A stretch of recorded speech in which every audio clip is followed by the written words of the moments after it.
Isa namang babae ang pinatay sa saksak ang live-in partner sa Quezon City.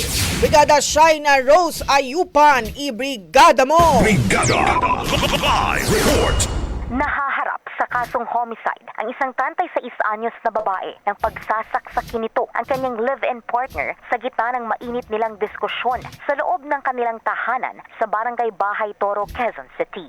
Ayon sa isang kapitbahay, narinig niya ang pagtatalo ng dalawa kaya't pinuntahan niya ang mga ito para sana awatin, ngunit pagdating sa bahay ay nadatnan niya sa hagdan ang biktima na hawak-hawak ang dugo ang tiyan dahil sa saksak. Nabawi mula sa sospek ang ginamit na kutsilyo sa krimen, samantalang dead on arrival naman sa hospital ang nasabing biktima.